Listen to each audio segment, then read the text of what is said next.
श्याम जी के दो बेटे थे। दोनों बेटे बाप का बहुत ख्याल रखते। श्याम जी की पत्नी बहुत पहले ही इस दुनिया से चल बसी थी। श्याम जी ने बच्चों की देखभाल बहुत अच्छे से की थी। नयन और नमन बाप का बहुत ख्याल रखते थे। नयन की शादी हो गई थी।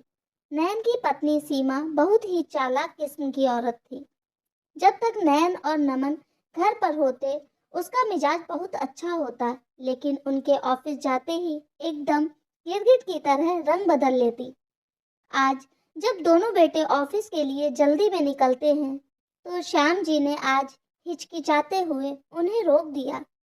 हाँ पापा बोलिए, कुछ चाहिए क्या? नमन रुक गया और नयन निकल गया।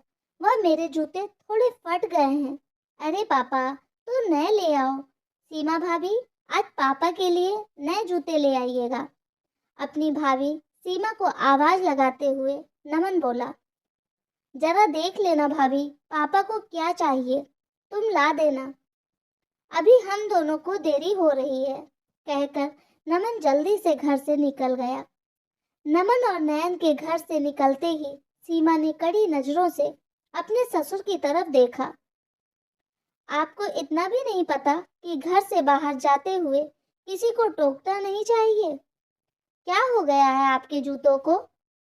सारा दिन तो घर में पड़े रहते हैं, फिर भी नए जूते चाहिए। दोनों बेटे बेचारे सारा दिन अपना सर खपाते रहते हैं और इधर इनकी फिजूल खर्ची खत्म ही नहीं होती। श्याम जी बिल्कुल छोटे बच्चे की तरह अपनी बहू की डांट खाकर भी चुप रह गए। इतना बखेड़ा होने के बाद भी श्याम जी के नए जूते तो नहीं आए और ना ही दोनों बेटों ने इस ओर ध्यान दिया, क्योंकि नयन अपनी पत्नी पर और नमन को अपनी भाभी पर अंधविश्वास था कि वह उसके पिता का बहुत ध्यान रखती है। ऐसा हो भी क्यों ना, क्योंकि जब तक दोनों भाई घर में रहते थे तो सीमा अपने ससुर के साथ बहुत अच्छा व्यवहार करती थी। देवर और पति को दिखा दिखा कर अपने ससुर के लिए चाय नाश्ता बनाती थी। इसी विश्वास में आकर ही घर की सारी भागदौड़ नयन ने अपनी पत्नी के हाथ में सौंप रखी थी। उसके खुद के पास तो इतना समय भी नहीं था कि 10 मिनट अपने पिता के पास बैठकर उनसे बात कर ले, क्योंकि दोनों भाई अपने नए बिजनेस को शुरू करने में बहुत बिजी थे। उनके पास सर खुजाने का भी समय नहीं था और वह दोनों सीमा के दोहरे चेहरे से अनभिज्ञ थे। रात को दोनों भाई के घर आने से पहले ही सीमा अपने ससुर को खाना देकर उनके कमरे में भेज देती थी। कभी नयन या नमन पूछते भी कि पापा ने खाना खा लिया, तो सीमा कहती, हाँ हाँ, पापा को खाने में देर हो जाए तो फिर अच्छे से नींद नहीं आती, इसलिए वह जल्दी ही खाना खा लेते हैं। फिर उन्हें दवाइयाँ भी तो देनी होती है ना। दोनों भाई सीमा के मीठे बोल के पीछे छिपी मंशा को कभी समझ ही नहीं पाए। वह खुश होते, चलो कोई तो है जो पापा का इतना ध्यान रखता है, क्योंकि इन दिनों वह लोग इतना बिजी हैं कि ध्यान ही नहीं दे पा रहे हैं। एक दिन नयन और नमन को किसी क्लाइंट से मिलना था, तो नयन को जल्दी छुट्टी मिल गई। उसने सोचा, चलो आज सीमा और पापा को सरप्राइज देता हूँ। नमन ने कहा, भाई आज उन्हें लेकर कहीं बाहर घूमने चलते हैं। बहुत दिन हो गए पापा के पास समय नहीं गुजारा। दोनों भाई घर आ गए। नयन गाड़ी पार्क करने लगा।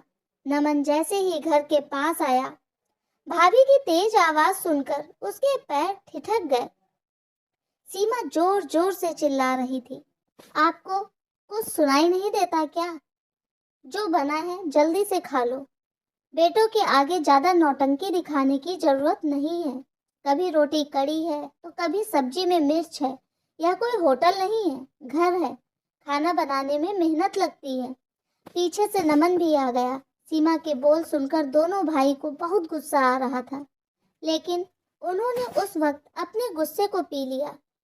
खिड़की से अंदर झांक कर देखा, श्याम जी की प्लेट में 2 सूखी रोटी और 1 कटोरी में सब्जी रखी थी। श्याम जी बार बार अपनी आंखें पोंछ रहे थे, शायद उन्हें मिर्ची लग रही थी। जिस कारण उन्होंने सीमा से कह दिया कि सब्जी में मिर्च बहुत है। यह देख दोनों भाई की आंखों में आंसू आ गए। उनको तो विश्वास था कि सीमा उनके पापा का बहुत अच्छे से ख्याल रखती है, लेकिन यहाँ तो कुछ और ही है। थोड़ी देर बाहर ही टहलने के बाद नयन नमन घर वापस आए। देखा तो पापा अपनी थाली उठाकर रसोई में रख रहे हैं। अचानक से दोनों को देखकर सीमा सकपका गई। अरे आज आप दोनों इतनी जल्दी आ गए? हाँ, वो ऑफिस में कुछ ज्यादा काम नहीं था तो आ गया। बहुत भूख लगी है, जल्दी से खाना लगा दो। नमन ने पूछा, पापा आपने खाना खा लिया?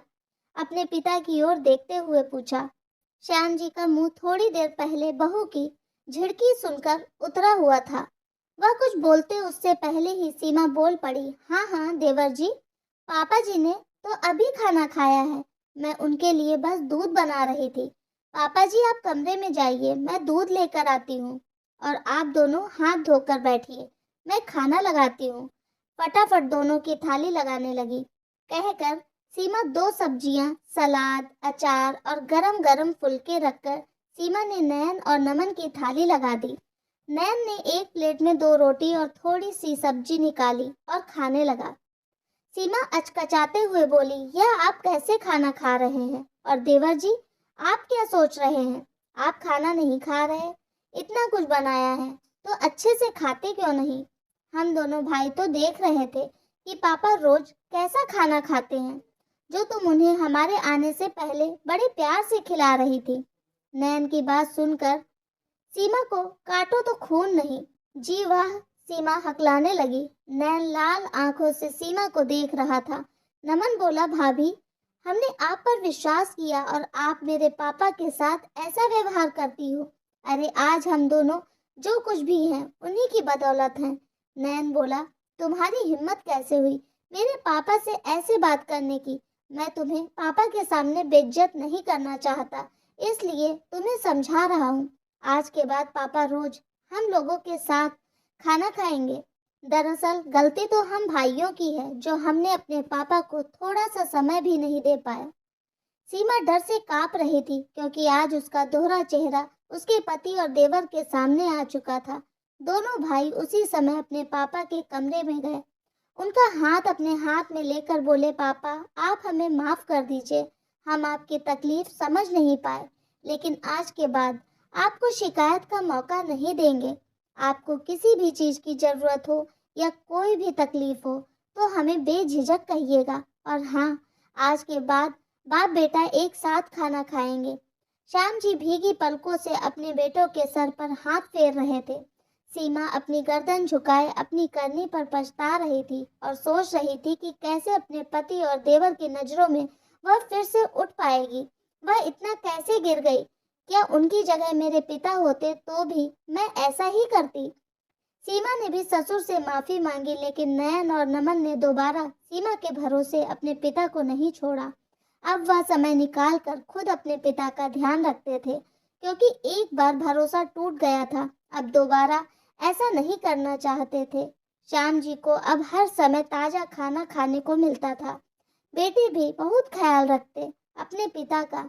श्याम जी अब बहुत खुश रहते थे। ऊपर वाले का शुक्रिया अदा करते कि उनको इतने प्यारे 2 अनमोल रतन दिए हैं। आशा करती हूँ आपको ये कहानी पसंद आई होगी। कहानी पसंद आई हो तो लाइक, शेयर और कमेंट करना ना भूलिएगा। धन्यवाद।